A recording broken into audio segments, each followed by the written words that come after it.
In the winter of 1857, 4 women vanished from a lonely Mormon outpost in Utah Territory. No tracks in the fresh snow, no whispered goodbyes. Their husband, Ezekiel Whitmore, insisted they'd ridden east to visit kin, an impossibility during the worst winter on record. For more than 60 years, the Church of Jesus Christ of Latter-day Saints locked away the testimony of that night in private archives until 1920, when workmen digging a new meeting house foundation unearthed a secret that would shatter every conviction about faith, family, and the price of carving Zion from wilderness. But before we delve into Ezekiel Whitmore's chilling tale and the frost-bound night that changed everything, a warning. This isn't light fare. Only the boldest truth-seekers should proceed. If you crave stories history tried to bury, subscribe now and tap the bell, and let me know in the comments what state you're watching from. Are you ready to question everything you thought you knew about America's past? The Salt Lake Valley of 1847 was a land of impossible promise and brutal reality. When Brigham Young first surveyed the alkaline flats ringed by snow-capped peaks, he declared, "This is the place." For the exiles driven from Missouri and Illinois, it was salvation, but salvation in a frozen desert that would trap pioneers for months. Ezekiel Whitmore rolled into the valley in late September 1847 as part of the second wave of migration. A 34-year-old carpenter from Vermont, he'd answered Joseph Smith's call in 1843. But unlike most, Ezekiel came with 4 wives: Sarah, 31, gaunt hair graying at the temples and steady of hand; Hannah, the spirited weaver; Mercy, the tender healer; and Ruth, whose quiet faith masked a fierce resolve. Their plural marriage was whispered in secret, even as the saints built sod roofs against the coming cold. When the brutal 1857 winter descended, supplies ran low and tensions ran high. Then, one night, the 4 women simply vanished. No footprints to betray their flight, no lantern light to guide them back. Ezekiel's story held for 60 years until those 1920 laborers exposed a buried chamber beneath the chapel's cornerstone. What they found would force church leaders to face the darkest chapter of early Utah history, and in that revelation lies a truth so unsettling it asks, how far will faith carry you before it demands your soul? She was barren, a fact that, in Mormon belief, made plural marriage not only tolerated but essential for exaltation in the afterlife.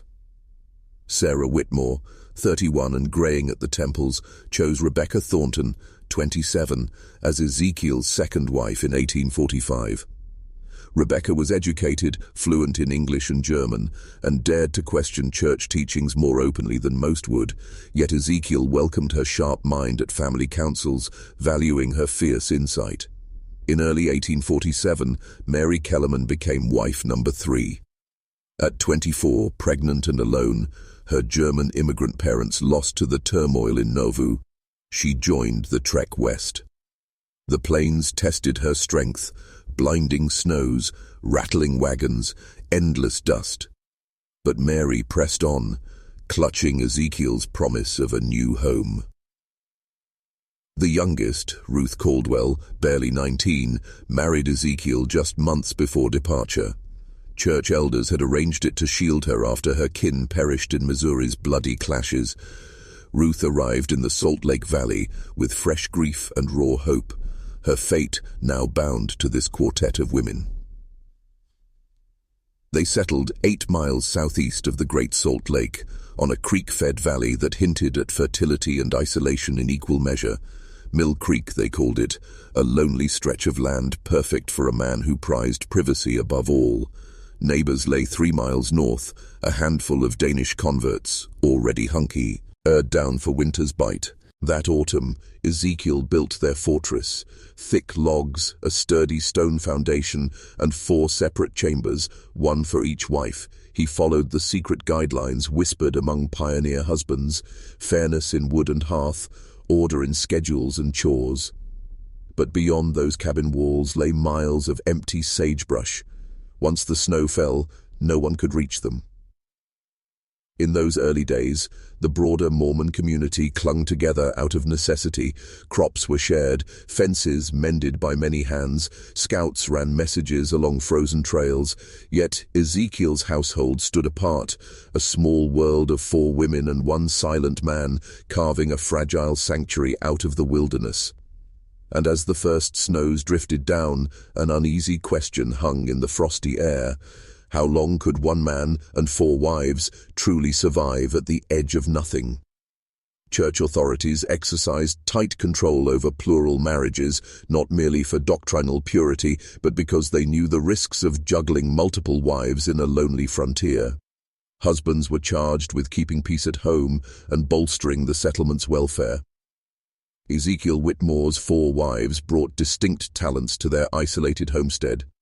Sarah ran the domestic engine with quiet precision, stockpiling grain, spinning yarn, and arranging winter's textile stores. Rebecca, ever the scholar, logged every kernel traded and coin spent, and quietly mastered basic medicine for the day sickness struck. Pregnant Mary turned her hand to preservation, drying fruits and vegetables into a spectacular pantry, and Ruth, barely 19, tackled the heaviest chores with tireless optimism, her small frame shouldering burdens that belied her youth. By December 1847, the Whitmore clan seemed to flourish. Church minutes record Ezekiel's steady trips to Salt Lake City for trading and counsel, while visitors gushed over his wives' health, their well-cut dresses, and the family's uncanny unity. Bishop William Curtis praised them as a model household in his public journal, righteous stewards of divine order. Yet in his private diary, Curtis confessed a chill at their harmony. The women finished one another's sentences, moved in perfect unison, as if one mind dwelled in 4 bodies. He observed matching scars on each wrist, kitchen cuts, they claimed, all the same age and precise depth. That winter tested even Utah's hardiest. Snows began in mid-November and fell through March. Temperatures plunged to 20 below, and gale-force winds howled across the valley, threatening to sweep any unwary traveler from their feet. For families clustered around the Salt Lake settlement, winter meant cold winds and hauling firewood. For the isolated Whitmore clan, it was a crucible of preparation, faith, and sheer grit. The last time all 4 wives were seen together was December 19, 1847, when hunters from the main fort passed their cabin. Thick smoke curled from the chimney, and Sarah and Rebecca emerged to accept a gift of fresh venison. They offered thanks and politely declined any escort back for Christmas services, insisting they would hold their own family worship. What followed would haunt Mormon Utah for generations. The first hint of disaster arrived on January 8, 1848, when Ezekiel Whitmore staggered into the main settlement, seeking a private audience with Bishop Curtis. Witnesses later described him as a man decades older in mere weeks, clothes rumpled, beard wild, eyes hollowed by unspeakable sights. Behind closed doors, Ezekiel spun a tale of divine calling. Sarah had received a vision urging her east to tend ailing kin in Missouri. She and a passing party, he claimed, had broken camp in the grip of winter's fury. Bishop Curtis's brow furrowed. No party would risk the mountain passes in January, and Sarah had never mentioned kin beyond the Rockies. As questions sharpened, Ezekiel's story splintered. At first, his travelers were returning missionaries. Soon they'd become mountain men seeking secret winter herbs. His hands shook, his gaze darted to the door, as though he expected accusers to burst in. Most alarming was his stern refusal to let the bishop visit the cabin, citing a sacred period of isolation and purification. Curtis recorded the exchange dutifully in his official ledger, but in his private journal he confessed growing dread. Brother Whitmore speaks of revelations, yet I detect the tremor of guilt, not grief. His words defy reason and the season itself. 3 weeks later, on January 30th, Ezekiel appeared again with a darker twist. Rebecca, too, he alleged, had felt the Spirit's call, this time to teach in an Eastern mission school. She, he stated, had departed with little more than essentials and earnest prayer. In the weeks that followed, no new footprints marked the snow around the Whitmore cabin. Only the harsh wind carried the question: could faith alone protect a family stranded at the edge of the world, or had something far more terrible claimed them beneath that relentless winter sky? The bishop pressed Ezekiel for names. What travelers could possibly cross Utah in February? Whitmore's reply tumbled out in stutters of God's mysterious ways and trials of faith, his eyes flicking toward the door. Bishop Curtis, refusing to be stonewalled twice, announced his intent to visit the cabin and speak with Mary and Ruth himself. Ezekiel's smile cracked. He claimed both wives lay feverish and contagious, too ill to see any company, yet vowed to escort them in once recovered. By February 3rd, Bishop Curtis gathered 5 men and set out over snow-packed ridges. The trek, though short on the map, swallowed daylight and tested their resolve. At dusk they stood before their destination, a lonely log house with smoke curling from a half-dying fire. Inside, only Ezekiel waited, cheeks hollow and voice tight. When challenged, his story shifted again. Mary and Ruth had recovered miraculously and, braving the storms, departed 2 days hence with a trapper's party bound east. He ushered them through rooms stripped bare, dresses gone, prayer books vanished, while heavy tables and pots, odd relics of permanence, remained. Behind the cabin, fresh earth showed where he'd expanded the root cellar. But the frozen ground and massive piles of soil bespoke something far more laborious than food storage. They spent a restless night beneath silent rafters, no rustle of skirts, no gentle laughter by lamplight, only Ezekiel's preserved provisions, hard biscuits and dried meat, served at every meal. The absence of any feminine touch left Bishop Curtis unsettled, certain that this tale of 4 missing women was woven from something far darker than divine decree. Most unsettling was what happened that night. Thomas Garrett, one of the 5 men, awoke to soft weeping echoing from beneath the cabin floor, faint, childlike sobs. When dawn broke, he mentioned it to the group, but they chalked it up to wind or shifting logs. Garrett could not be swayed. He was certain he'd heard human anguish. They rode back to the settlement with heavier hearts than when they came. In his private journal, Bishop Curtis confessed, "I fear Brother Whitmore may have committed deeds that stain both our people and our faith. Winter's isolation can drive a man to madness, and the weight of plural marriage. Perhaps it has crushed his spirit." Curtis faced a bitter dilemma. Rumors of scandal could invite federal scrutiny, enough to justify intervention in church affairs already maligned for polygamy. After long counsel with fellow leaders, the bishop chose silence, vowing to watch and pray for spring's light to pierce. In the darkness, all through the cold months, Ezekiel appeared alone at council meetings, haggard, hollow-eyed. He spoke of letters from his wives, letters that proved their safety and joy in the East, yet he never produced a single note. Too sacred, he'd claim, or lost in a hearth fire. Quiet whispers rippled through the community. Some believed he'd simply sent his family away, unable to feed 4 wives, or broken by solitude's strain. Others recoiled at his shifting tales and wild gaze, murmuring that something far more sinister lay hidden beneath his barren cabin. Only when April's thaw freed Bishop Curtis to search the Whitmore homestead would the full horror emerge, secrets that would haunt him for decades and spawn a mystery buried in church archives for over 70 years. By the time he pried open the front door, the cabin already seemed deserted. 4 hearths had grown cold, dust lay thick on the floorboards, the walls bore no footprints, only silence.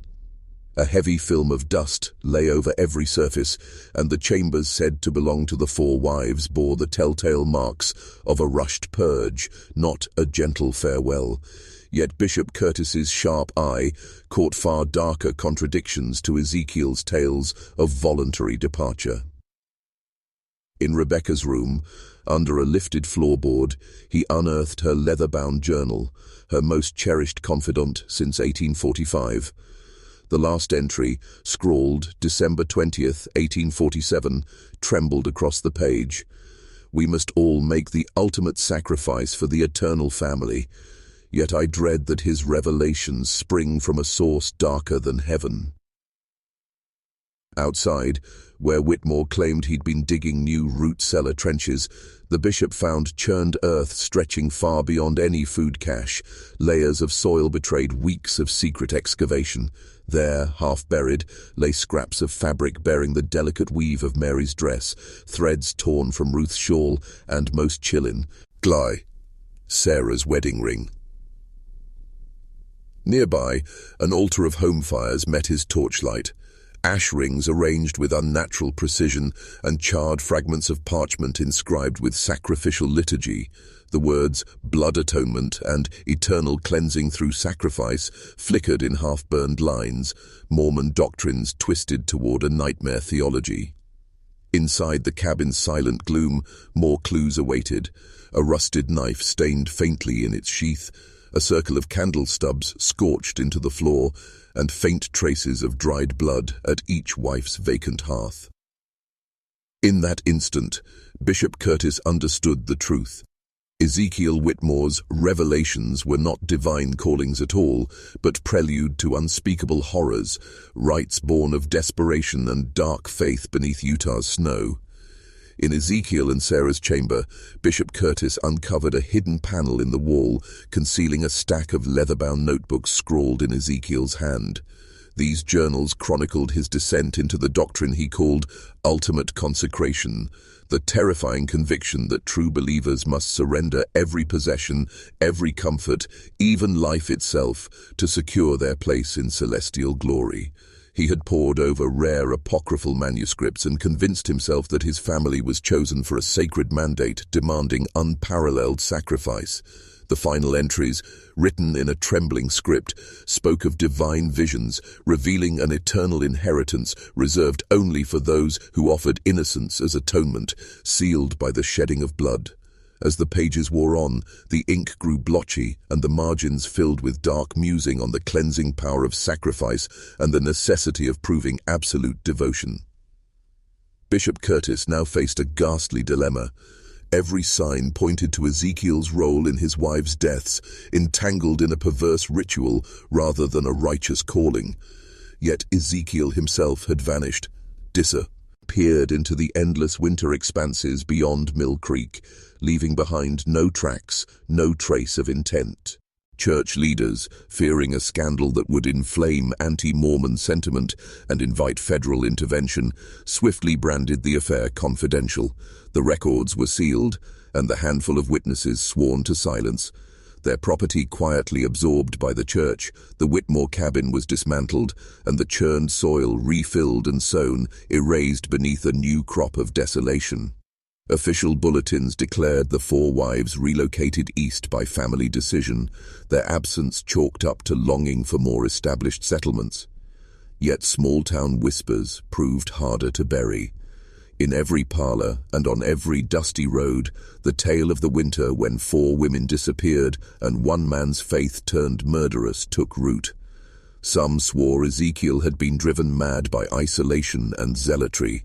Others hinted at darker pacts sealed in that lonely cabin. And though decades have passed, those who know where to listen still say the wind carries faint echoes of Rebecca's final entry and the price paid for a promise of eternal glory. Others suggested that he had discovered something in the isolated valley that had demanded a terrible price for his family's survival. The most persistent rumors centered on the idea that Ezekiel had not acted alone. Some believed that the four women had been willing participants in whatever ritual had cost them their lives, convinced by their husbands' claims of divine revelation that their sacrifice was necessary for eternal salvation. This version of the story was particularly disturbing because it suggested that the tragedy had been the result of shared delusion rather than individual madness. As the years passed, the area around the former Whitmore property developed a reputation for unusual occurrences. Travelers reported feeling watched when passing through the valley, and some claimed to hear women's voices carried on the wind, especially during the winter. months.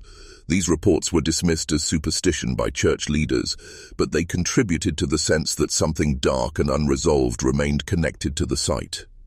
The mystery might have remained buried forever if not for the church's continued growth and the need for new buildings to serve expanding congregations. In 1920, more than 70 years after the disappearances, church authorities decided to build a new meeting house in the rapidly growing Mill Creek area. The chosen site was selected for its central location and level ground, with no awareness of the dark history that lay beneath the surface. What the construction workers discovered would force the church to confront the truth about one of its most carefully hidden secrets, and would reveal that the winter of 1847-1848 had been even more terrible than anyone had imagined. The construction of the new Mill Creek Meeting House began on a crisp October morning in 1920. The project supervisor, Brother Samuel Morrison, was a devout Mormon who had been born in the valley and had heard whispered stories about the Whitmore property throughout his childhood. But like most members of his generation, he dismissed these tales as folklore that had grown in the telling over the decades. On October the 15th, steam-powered drills bit into Mill Creek's rocky soil, and for 2 days the crew's picks rang out over the valley with nothing more unsettling than old horseshoes and rusted farm tools, remnants of grazing herds long ago. But on day 3, Brother Samuel Morrison's men struck stone where none should have stood. 4 feet beneath the surface, they uncovered a square chamber, 8 feet on each side, its walls hewn from carefully fitted rocks and sealed by a single, flat flagstone. With a collective heave, they lifted the lid to reveal a burial cache laid out with eerie precision. In 4 distinct piles lay women's dresses, underclothes, shoes and personal trinkets, combs, miniature mirrors, delicate jewelry, each set folded as if ready for wear. At the center of every grouping, a small leather purse held identification papers and intimate documents bearing the names Sarah, Rebecca, Mary, and Ruth Whitmore. The dry earth and stone construction had preserved the garments and documents in pristine condition, as though they'd been placed only yesterday. Brother Morrison, pale as ash, halted all work and summoned Bishop Harold Stevenson, the young Mill Creek leader, unfamiliar with the valley's darkest lore, but quick to grasp the gravity of such a find. Within hours, a delegation from Salt Lake City arrived, led by Elder James Tanner of the Quorum of the 12. Tanner alone held the keys to the church's secret archives. Beneath the autumn sun, he opened each purse and unfurled the brittle letters inside. Those letters, penned in trembling script days before the winter of 1847 locked the valley in ice, were intended as final farewells to family members the 4 wives would never see again. Their words spoke of divine duty, trepidation at the ultimate sacrifice, and the horrified realization that their private refuge had become a tomb. As Elder Tanner carefully catalogued the documents, the church hierarchy faced a reckoning. The whispers of tragedy that had haunted Mill Creek for generations were no longer mere legend. The winter of 1847-48 had been more terrible than any sermon could capture, and its truth lay bare beneath the stones of that forgotten chamber. And so the valley's deepest secret was finally unearthed, destined to reshape the narrative of faith, family, and the forbidden cost of forging Zion in the wilderness. The letters lay before Elder Tanner like tombstones of certainty, each penned with calm resolve and reverent devotion to a fate most unthinkable. Sarah's epistle, in her familiar, precise script, brimmed with gratitude for divine election to the sealing ordinance, a rite she believed would bind her family in celestial unity, even at the cost of her mortal life. Rebecca's manuscript stretched on in elaborate theology, invoking obscure passages and proclaiming that the righteous shedding of innocent blood would swing open heaven's gates for all who surrendered wholly to God's inscrutable will. Mary's words cut deepest. She spoke of her unborn child as double sacrifice, 2 souls offered as one, their purity to fuel a greater offering before the Lord, her pen pausing over each trembling phrase. Ruth's note was brief yet chilling. Declarations of love and exaltation, tinged with eager anticipation for the most sacred joining in the eternal family. her faith unshaken even as she penned her farewell. These confessions made clear the wives had not been victims of violence, but willing participants in a rite they believed sacred. That truth, a shared delusion, proved more horrifying than murder alone. In that moment, Elder Tanner halted all work and summoned the church's historical department. Sealed files on the Whitmore affair were pried open, revealing long-locked secrets and fresh depths of dread. Among Bishop Curtis's private reports lay notes untold, evidence that this horror was no lone atrocity. Ezekiel's journals hinted at fellow believers receiving identical summons to ultimate sacrifice. Most chilling was a coded 1849 letter, intercepted by Curtis, addressed to Ezekiel at some Nevada mining camp and signed only J.M. It praised the completion of the work and boasted that the sealing has been accomplished according to the revealed pattern. It hinted that others, too, had fulfilled their divine charge. The truth crystallized. Ezekiel Whitmore was part of a clandestine circle, an extremist faction within early Mormonism that twisted doctrine to demand family blood as the ultimate testament of faith. Under Tanner's direction, researchers combed century-old records and uncovered a web of disappearances. Wives, sisters, daughters vanished from isolated settlements under strikingly similar circumstances. Those scattered tragedies, long dismissed as frontier misfortune or abandonment, now mapped onto a grim pattern of ritual sacrifice, orchestrated in the name of exaltation. And so the secret cult that lurked behind Zion's promise was exposed, its legacy buried for decades beneath millennia-old faith, now laid bare to challenge everything the church thought it had known about the price of true devotion. Between 1847 and 1855, at least a dozen Mormon families reported loved ones vanishing under eerily familiar circumstances. In every case, husbands spoke of divine revelations, instructing their wives or children to journey eastward or serve distant missions. These departures, always voluntary, they insisted, masked a darker pattern, missing women and children who never returned. Alone, each tale seemed tragic but isolated. Together, they formed a tapestry of terror, a clandestine brotherhood carrying out what they believed were sacred killings. The perpetrators were pillars of the faith, men lauded for their zeal and revered in local leadership. Their victims, almost always the most vulnerable, became offerings in a perverse doctrine of consecration. Even more chilling were the letters unearthed by Elder Tanner's team, correspondence between these devout men, exchanging scriptural loopholes and celebrating one another's divine mandates. They invoked obscure passages from the Book of Mormon and early Revelations, arguing that plural marriage was merely the first step on a path that demanded blood sacrifice for eternal exaltation. This secret sect saw itself as the vanguard of a higher law, a revelation too advanced for the general membership, whispered only among the elect who were worthy of the ultimate sacrifice.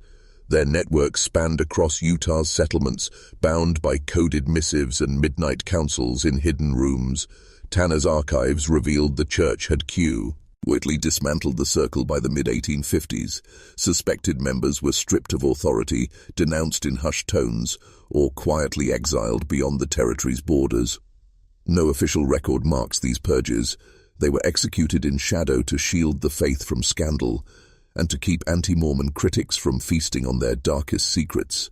Yet the unearthing of that first stone vault was only the prelude. Beneath Mill Creek's cleared ground lay evidence that the secret brotherhood's rites extended far beyond one desperate family. The pristine preservation of the Whitmore women's trinkets made it chillingly clear. These murders were treated as holy ordinances, meticulous offerings meant to be remembered. Elder Tanner and his team soon faced a wrenching question. Had the church's mid-1850s purge truly extinguished every conspirator, or had some vanished into the western wilderness, carrying their twisted creed onward? The wider the investigation grew, the more it became evident that this network had been grander and better organized than any single disappearance could reveal. As excavation pushed deeper, hammer and pick unearthed a second, far larger chamber carved straight into the bedrock. Where the first space measured 8 feet on a side, this new crypt stretched nearly 12, its 6-foot-deep walls seamlessly lined with hewn stones. Ingenious drainage channels still ran dry after 70 years, speaking to the builder's grim foresight. Carved into the bedrock walls were symbols that startled the archaeologists, the angel Moroni's trumpet entwined with unfamiliar glyphs, echoes of distant faiths and grave rituals lost to time. Each mark seemed to whisper of a theology both faithful and heretical, a doctrine that demanded ultimate sacrifice in exchange for promised exaltation.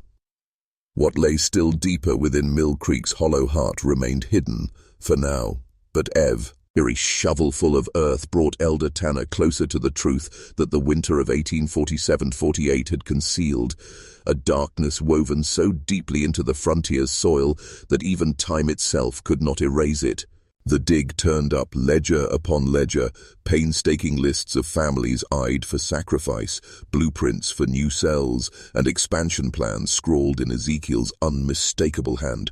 These records painted a conspiracy far broader than any one settlement, with clandestine cells operating from Ogden to Provo, each coordinating the work in hushed councils. Even more chilling was proof that some architects of the killings sat in the very seats of ecclesiastical power, using privileged access to temple records and private revelations to select victims and erase every trace of their deeds. They exploited doctrine itself, citing sealed scrolls and hidden revelations, to persuade wives and children that their deaths were divine mandates. Elder Tanner grasped the scope of what he'd uncovered. This was no string of tragedies, but a systematic campaign waged from the highest echelons of the early church. He wasted no time notifying the First Presidency, seeking counsel on whether to unleash these horrors on the world, or bury them once again to shield the faith from ruin. Yet as his team pressed on, unsettling clues hinted at still darker secrets, gloating beneath the stone floor. The final act of revelation arrived when a mason's hammer struck a false wall in the main chamber, yielding a narrow passage to an even deeper vault. That subterranean sanctum, smaller yet built with surpassing craftsmanship, boasted walls of interlocking stone carved with hybrid symbols of latter-day and older mysteries. Arched ceilings bore precise masonry that spoke of engineers versed in forgotten lore. This was the sect's inner sanctum, where true believers had convened their most secret rites. At its core, a monolithic granite slab served as map table and altar alike. Etched upon its surface were the contours of every Mormon village in the territory, red rings circling ideal sites for future ceremonies. Margin notes catalogued household names, noting daughters of devotion and wives deemed ripe for sacrifice. Most damning were the stone tablets ensconced in niches, tomes of living rock inscribed with the Cabbal's own theology. Here lay the full justification for blood atonement, carved in unholy clarity, the doctrine of ultimate consecration, revealed only to the elect and sealed by the willing blood of innocents. In those silent depths, Elder Tanner found the key to exposing a brotherhood that had twisted Zion's promise into a crucible of death, and the question of whether salvation itself had become the deadliest lie. These stone tablets bore the order's secret ledger and named its commander, Jeremiah Blackwood, who professed he'd stood at Joseph Smith's side in Nauvoo, privy to the prophet's most clandestine teachings. Blackwood cast himself as executor of a higher law, convinced that celestial families must prove their worth by sacrificing everything, even their own kin, to secure eternal exaltation. The tablets spelled out Blackwood's blueprint for recruitment: seek out households of sterling faith, sequestered from prying eyes, especially those entangled in plural marriage, where a wife's disappearance could vanish into the shuffle of caravan crossings and seasonal missions. It was in the autumn of 1846, as Zion prepared its western exodus, that Blackwood singled out Ezekiel Whitmore. He admired Ezekiel's iron devotion, his solitary spirit, and, crucially, his 4 wives, none with roots strong enough to demand answers. Over months, Blackwood fed Ezekiel revelations of ever deeper mystery, first promising unity in celestial marriage, then whispering of the ultimate consecration to come. By the time the Whitmores broke trail for Utah's snows, Ezekiel wore the order's oath in his heart and had vowed to fulfill its first winter's ritual. But the Mill Creek chamber was no lone crypt. Blackwood's cells stretched across the frontier, from Tool to Parowan, each led by a hand-picked zealot who hunted sacrificial families and oversaw hidden sanctuaries. They shared coded correspondence and met in secret grottos, constructing identical underground shrines, built to last until the day the Order's rites would be recognized as the truest path to heavenly glory. In those tunnels of rock and ritual, the Order of Eternal Sacrifice had carved its legacy in blood and stone, waiting for the faithful to follow its dark promise. Within those stone tablets lay the chilling blueprint of every Mill Creek ceremony. Jeremiah Blackwood had woven together fragments of ancient sacrifice rites and early temple ordinances into a pattern so precise that each ritual unfolded over days of fasting, theological instruction, and solemn preparation, culminating in a final rite believed to bind eternal families in celestial glory. The Whitmore family's fate was etched in horrifying detail. On December 20th, 1847, Sarah donned her consecration robes and knelt before the granite altar, fully convinced her offering would secure her loved one's exaltation. In the weeks that followed, Rebecca, Mary, and lastly Ruth, on February the 15th, 1848, took their turns. Each spent her final hours in prayer, writing farewell letters and stitching ceremonial garments in reverent anticipation of her role in the divine covenant.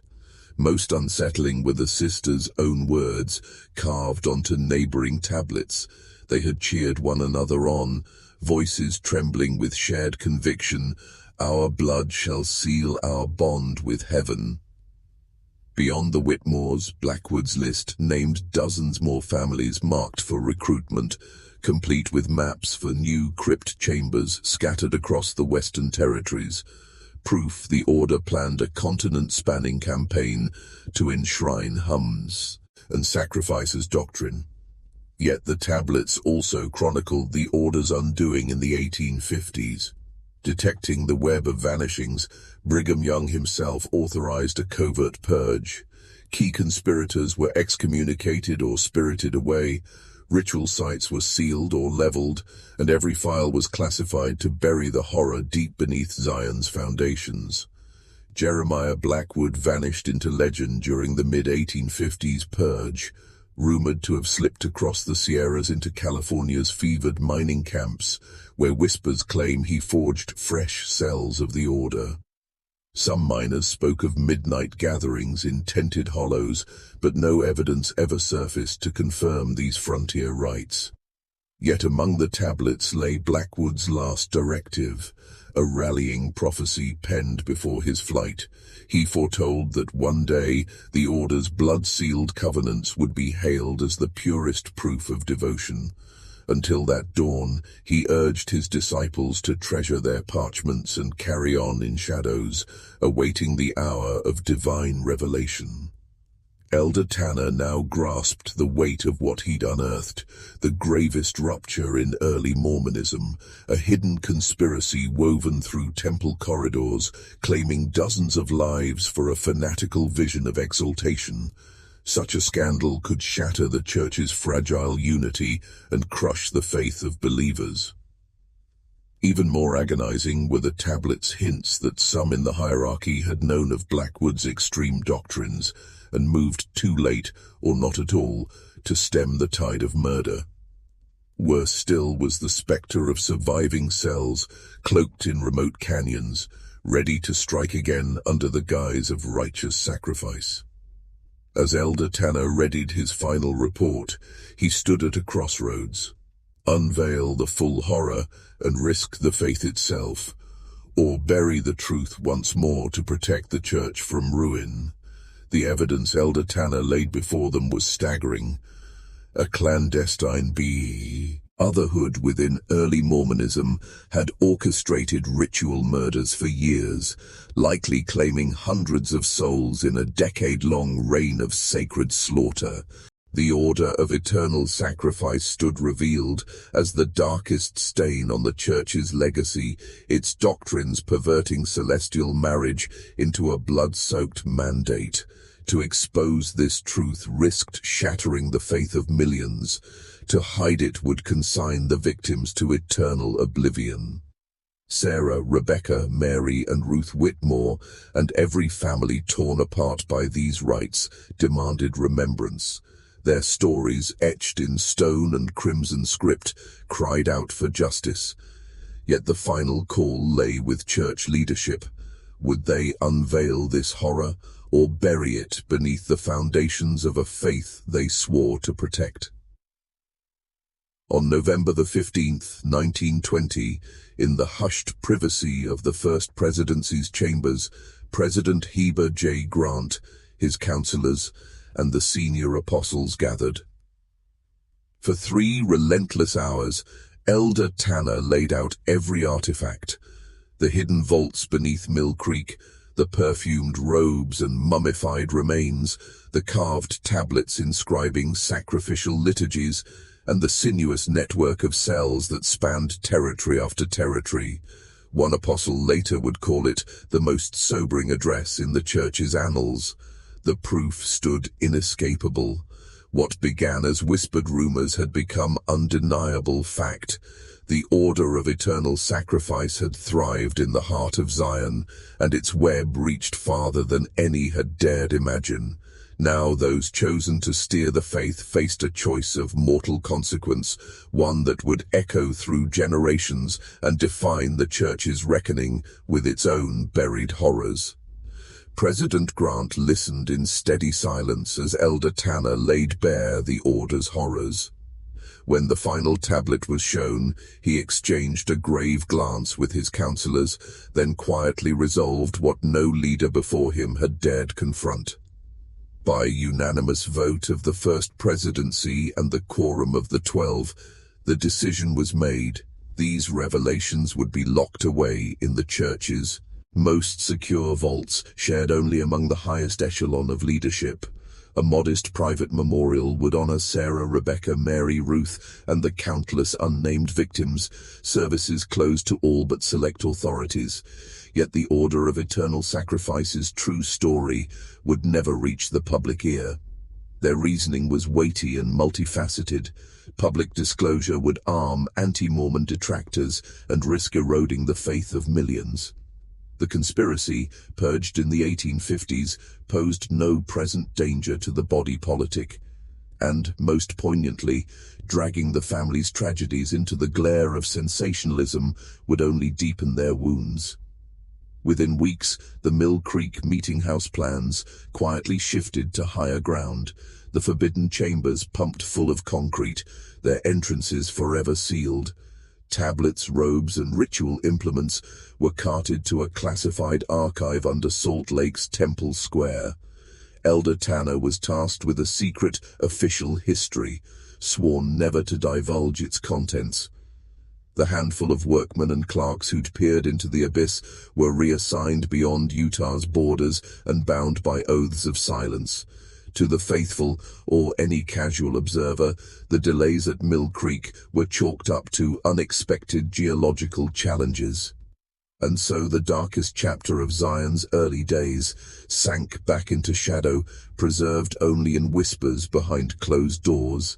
6 months later, a new meeting house rose 3 miles from the old site, serving Mill Creek for decades, as if nothing had ever lurked beneath its soil. Yet Tanner's excavation had unmasked more than a forgotten atrocity. It had proven that the order of eternal sacrifice was not vanquished in the 1850s. Scattered among the tablets were cryptic nods to Western brothers who carried Blackwood's blood-soaked gospel into the goldfields of California, the Comstock camps of Nevada, and the nascent outposts of Colorado. Hunting that core members had slipped church sanctions and kept their rights alive well beyond Zion's borders. Alarmed, President Heber J. Grant quietly commissioned a follow-up by church security agents, clandestine operatives rather than missionaries, to scour the frontier for remaining cells. Within months, they unearthed 3 more subterranean sanctuaries dating to the late 1850s and early 1860s. Most harrowing was a cavern near Virginia City, Nevada, its granite altar still stained and its drainage channels clear, a chamber used as late as 1875, proof that the order had honed new methods among transient miners where a wife's disappearance drew little scrutiny. Faced with an ongoing menace, church leaders confronted a perilous dilemma. Pursuing order members in non-Mormon enclaves risked blowing open a scandal that could invite federal clampdown on All Saints. The answer was a shadow war, an ultra-secret program funded and staffed by church resources, operating for nearly 20 years to root out surviving cells, quietly dismantle hidden shrines, and neutralize the order's remnants without ever summoning outside authorities. Under the veil of routine assignments, church operatives moved like shadows, tracing cryptic references, staking out old prospector cabins, and quietly confronting suspected adherents. Their mission: gather proof, persuade wavering members to abandon the order's rights, or quietly remove them from positions of influence. In the years that followed, they dismantled at least 6 active cells, but what they unearthed was far more staggering. Evidence that the Order of Eternal Sacrifice had thrived in no fewer than 15 enclaves across the West, claiming over 200 souls between 1847 and 1875. The final strand snapped in 1895, when agents discovered Jeremiah Blackwood himself, now in his 70s, living under an alias in a Colorado mining camp. There, they seized his private journals, chronicling a fresh decade of 12 more ritual killings and respondents linking his sect to other extremist cults. His arrest and the seizure of those records at last extinguished the order's living flame and revealed the full scope of its influence on fringe interpretations of early Mormon theology. Publicly, the Church never acknowledged this shadow crusade. Most saints remained blissfully ignorant that such a conspiracy had lain at the heart of Zion. The victims were honored only in hushed, clergy-only memorials, their names inscribed in secret rolls that preserved their memory while preserving the Church's peace. Elder James Tanner closed his service with unwavering discretion, his lips sealed about the horrors he had laid bare beneath Mill Creek's soil. He lived to 93, carrying the order's secret to his grave. In the archives, sealed at his death in 1963, his papers offered only a lone, haunted line, a nod to the gravest investigation of his career, and a prayer that those lost to fanatic devotion might one day find the peace their ultimate sacrifice had denied them. Beneath Mill Creek, the stone chambers remain entombed in concrete, silent monuments to one of America's most forbidden legacies. The fate of Ezekiel Whitmore and his 4 wives, and the scores of other souls claimed by the Order of Eternal Sacrifice, rests in the Church's deepest vaults, known only to a handful of custodians bound by sacred oaths. High councils have occasionally debated bringing this horror into the light, but each generation has judged the risk too great, fearing the blow to believers' faith and the fuel it would provide critics. Officially, the missing are still catalogued as pioneers journeyed east, their true ends veiled behind a century of discretion. Today, Mill Creek slopes bloom with suburban homes, shopping centers, and gleaming temples that attract thousands of worshippers. Yet few who tread those streets sense the darkness buried beneath the manicured lawns, the echoes of a winter 1847 to 48, when 4 women vanished without footprints in the snow. Whether that secret will ever emerge, or remain locked beneath layers of doctrine and the passage of time, is a question only future stewards of the faith can answer. But the saga of Ezekiel Whitmore and his 4 wives stands as a chilling testament to how unwavering faith can be perverted into a crimson creed, and how the promise of eternal exaltation can become a death sentence for the innocent. What began as 4 women vanishing into a Utah wilderness uncovered a covert sacrificial order that shook Zion to its core and forced a church to wrestle with its own buried sins. Ultimately, the choice to hide or expose this horror defined the church's relationship with its early days, echoing through councils and vaults for generations. Yet even now, more than a century later, questions persist. What other dark covenants lie buried in the annals of religious fervor? If this tale has sent a shiver down your spine, imagine the untold secrets still waiting in America's hidden histories. Hit like if you believe some truths may be too terrible to surface, and subscribe to join our fellowship of truth seekers, unafraid to venture into the shadows. Now it's your turn. Should the Mormon Church at last lift the veil on the order of eternal sacrifice? Or are some mysteries best left entombed? Share this video with someone who can handle the darkest revelations, and tell me in the comments which other faith-based enigmas you want us to unearth next. The truth awaits, if you dare pursue it.